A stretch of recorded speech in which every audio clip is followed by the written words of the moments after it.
let's talk about Hellboy. Hellboy, although, the funny thing is, this isn't the biggest movie of the week if you count theaters, and that's probably because it's an R-rated film, but it's Very coming R-rated. out, yes, extremely so. It's coming out in 3,300 theaters, but Missing Link, which we'll do after this, is out in 3,400 theaters, Yeah. which makes sense, family film. Which apparently that only had a 5.8 million opening, which is not good. Hellboy, yeah. No, I heard Missing Link had a 5.8 million, or that was what was projected to be based on its low Thursday score. So I don't know. I just know it's apparently not doing too well, especially considering how many theaters it went to. Missing Link, I mean. So that's disappointing. Yeah. Neither of these films are doing super well. I actually have the box office right here, but we'll actually get to that in a little bit. Sure. Because I think you're right. I think it was projected to make 10 million from its big opening, and I think it says here it only made 1.6 million on its first day. So that's not great. But let's talk about Hellboy. Sure. So I said this in my box office summary for Atom tickets. I honestly it doesn't feel like to me it's been over a decade since the last Hellboy movie. And that was Hellboy, the Golden Army. It was from Guillermo del Toro. He wrote and directed it. He also did the first Hellboy. And what year was that? Like 2005, something like that? And 2004 for the first Hellboy. Okay. So it's been 11 years since Golden Army. And I don't know how your memory tracks with these films, but like I remember people watch them. Like they feel like movies that I know people saw them. I know that people generally liked them, but they never felt like cultural phenomenons or anything. They just felt like nice. They felt like nice movies that people enjoyed for the most part, watched on cable and that sort of thing. I definitely really enjoyed them. I don't think that those films are necessarily underrated or anything like that, but I do like how they represent a certain period of time of the late 2000s when it came to comic book movies, because this was not right before, but it was like right in the middle of the Nolan era. It was when Dark Knight had come out, and it felt like superhero movies could go in any direction at this point, and we could really adapt like any source material into something that was pretty genuinely interesting. And that's why I really liked Hellboy, the Golden Army, because it was so different from Iron Man, Dark Knight, The Mummy, Tomb of the Dragon Emperor.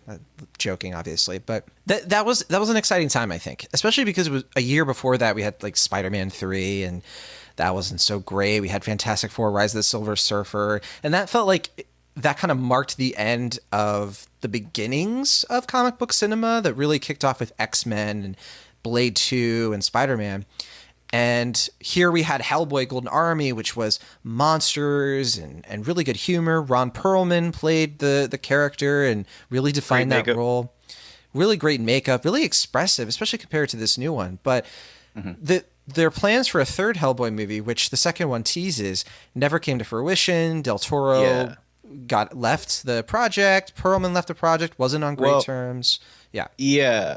From what I heard, and this is just rumors and speculation because I can't say for certain, Guillermo del Toro went to definitively end the character, I guess essentially kill him off in the third film, and the creator of the comic hadn't done that. He hadn't really come to his ending for the character in his comic, so he didn't want to rush that. And I guess there was this big back and forth between that. I don't know why they couldn't have just killed the character off in the movies and kept him alive in the comics, but neither here nor there. Apparently there was a lot of scheduling issues. Also, the second movie didn't really do too well at the box office. So I think it was just it was a lot of timing things. And I guess now Ron Perlman, I guess, is just too old to really do the part, considering how physical and demanding it is, both as far as the makeup process and the action. So, well, and he backed out of his own volition, though, and a long time before this movie was in development. So, I think that's true, but I also think that he was more on Del Toro's side with this. Yeah, I thought he was kind of against the idea of it for a while, and then he kind of turned face and was like, "Oh, I actually really want to do this." But I don't know if I'm just remembering that hastily or what. But I thought there was at one point where he was kind of indifferent towards it, and now he's kind of bittersweet and I really wish we made that. I really wanted to end that story. So I don't know. Maybe I'm just making things up, but I do know now that he's pretty much against this new film because he wanted to have a definitive closure to his trilogy for understandable reasons, and that never came to pass. He'll just have to settle for his Fantastic Beasts: The Crimes of Grindelwald cameo as his pivotal role in cinema, right? But I didn't even know he was in that, but yeah. Didn't you see Crimes of Grindelwald? Don't you remember? I did, but I He's barely that remember character. it. So Okay, we won't relitigate Fantastic Beasts. sure. But anyway, yeah. So I enjoy those movies. I've never read the Dark Horse comics, but they definitely were a lot darker, a lot more. They were gorier, kind of bloodier than the Del Toro movies, which were PG-13. And Yeah, kind of ironically yeah, for and Del Toro, at least. Yeah. yeah, and so those films were made by Universal or distributed by Universal. These ones are being distributed by Lionsgate and Summit, and they definitely have a much different, darker direction. The tagline of this movie is "Give Evil Hell." The whole cast includes Sasha Lane, Mia Jovovich, Ian McShane, Thomas Hayden Church, Daniel Day Kim, Brian Gleason, a whole lot of other people, and the main heavy hitter himself is played by David Harbour. So remember David Harbour, of course, from Stranger Things. He plays the sheriff guy. And what you said was kind of interesting about maybe the third Hellboy could have been ahead of the comics. It kind of reminds me of the whole Game of Thrones thing at the moment because that show is ending before the books. And so I kind of understand this idea of like before we really rush to an ending, let's maybe start over. And maybe that would be interesting if Game of Thrones did something like that. They would never because that show's so successful. But can you imagine if they started over with a more extended series or they did something that was much, much truer to George R. R. Martin's books? And that's kind of what the idea is here. Did you get that sense? Yeah, I guess you're kind of talking about like the Walking Dead approach because isn't there like Fear the Walking Dead or something like that? That's more of like a spin-off, but yeah. And I don't think that really tracks with anything from those comics, but they do sort of like take things in a different direction for the sake of we have this other thing that can appease the fans who feel like the show has gone off the rails almost. Sure. But anyway, what was the question? I apologize. I mean, that was the question. So okay. that was all. I was like, I missed something. I just felt like that's kind of what they were going for with this new Hellboy. Was they're just sort of starting from scratch because when this movie kicks off, it starts off kind of assuming you know this character. And one of the weird things it does from there is it completely redoes the origin. So it does show you the origins of everything, which I thought was a really weird editing decision. What did you take from Hellboy and the way that it compares, I think, to those other movies?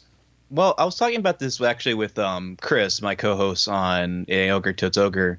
I really don't know what the timeline is for this film. Right, yeah. Like I know it's kind of a reboot, kind of a redo of the origin story, but like I don't know the public's familiarity in this film with Hellboy. Like in the first film, if I remember correctly, I didn't get a chance to rewatch it, but I think it was like kind of like he was like a government secret, right? In the first movie, at least until the end. Right, like, yeah. People were not really aware of him. And then the second movie, they kind of knew about him, but he was still kind of like a menace, or people didn't really know how to react to him. This movie, like he's kind of like walking around, and people don't like trust him or even know him, but no one's really seems like kind of people are like nonplussed about him. Actually, I'm misusing that word. People are kind of nonchalant, like indifferent.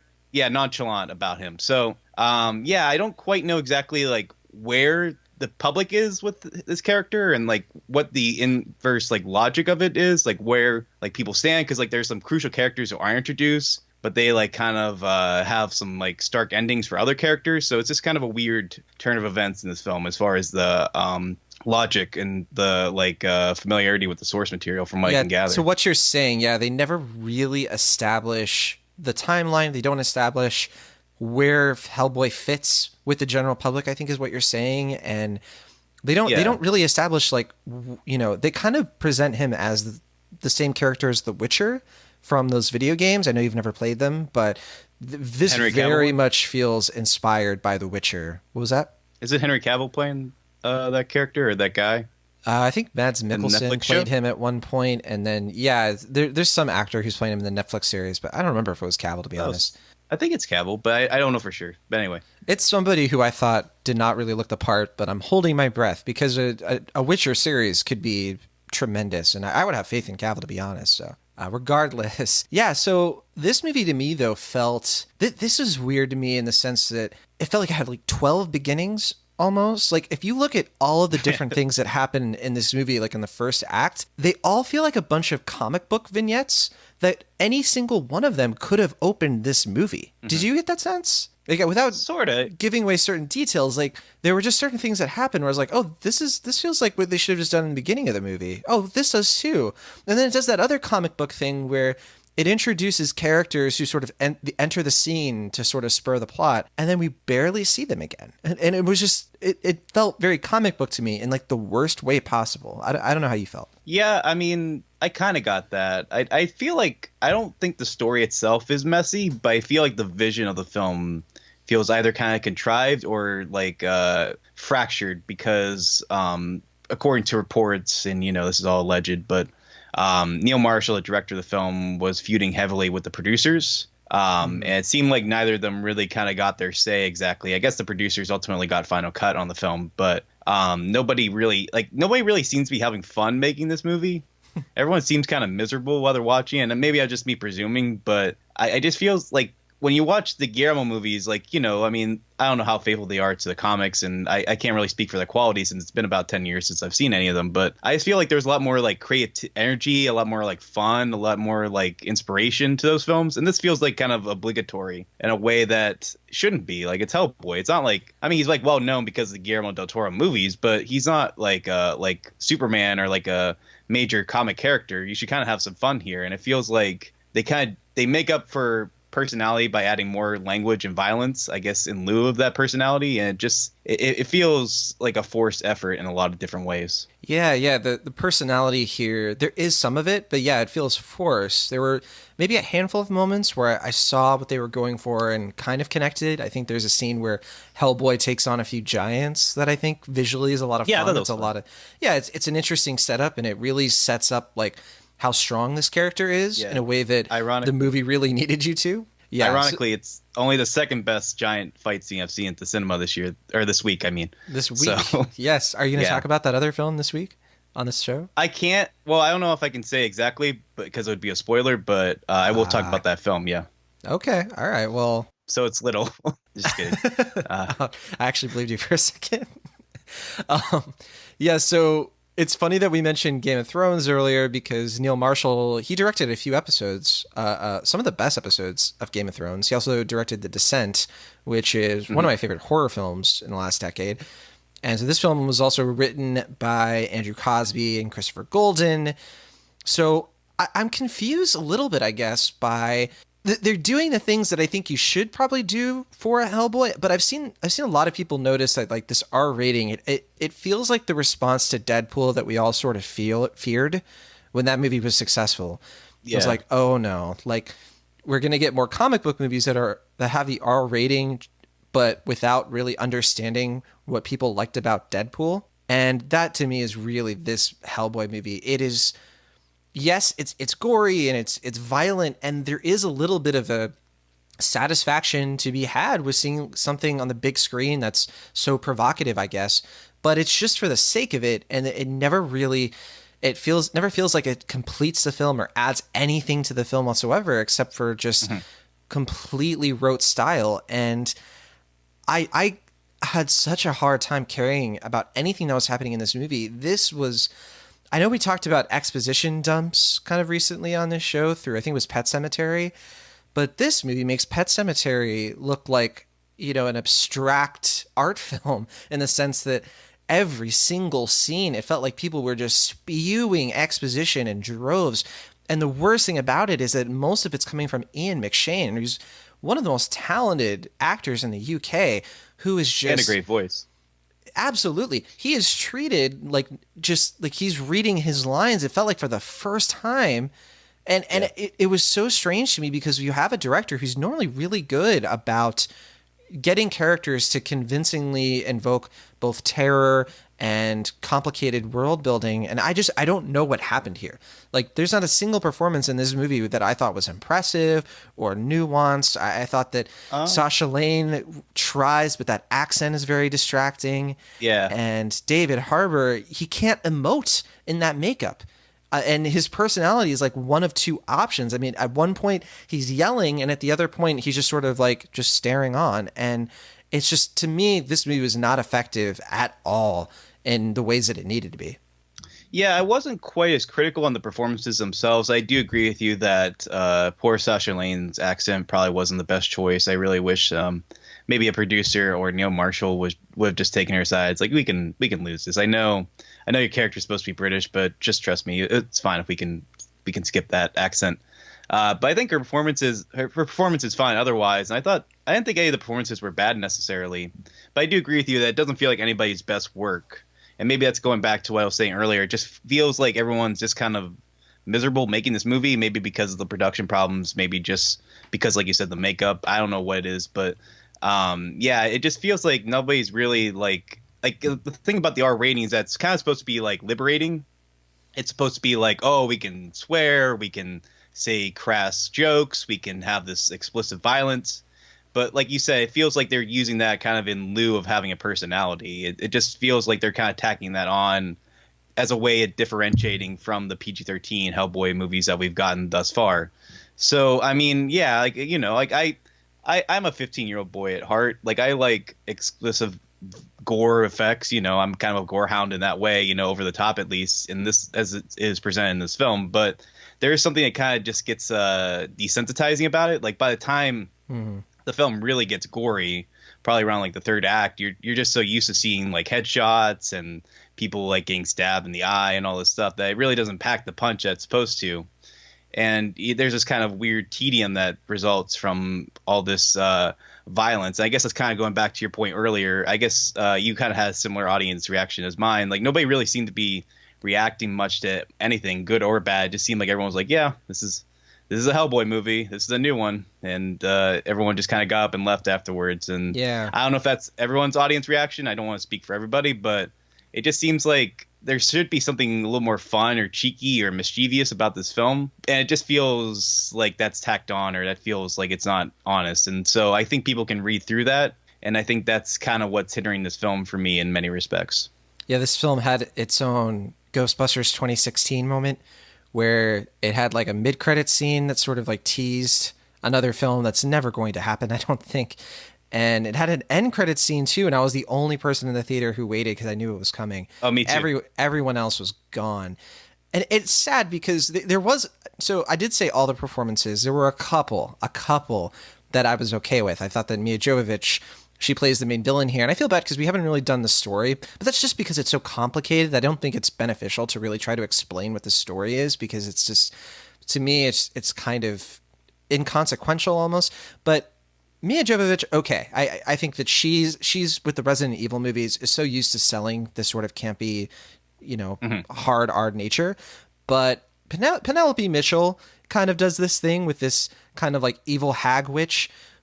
That was probably the only thing that I thought was like, this is where the R rating really helps because it actually has like a purpose and it has a way. But the only thing is those scenes don't really work as scenes. They're kind of nice little, oh, this could be cool if this was the movie, but they're just extended cameos, honestly. They're nothing to do with the plot whatsoever, and so they end up being meaningless. Yeah, I thought her performance was good, and I can see what you're saying, but to me, especially during those scenes, I just kept thinking like, man, like this is like really trying to be like Guillermo del Toro, and I really wish Guillermo was doing this scene.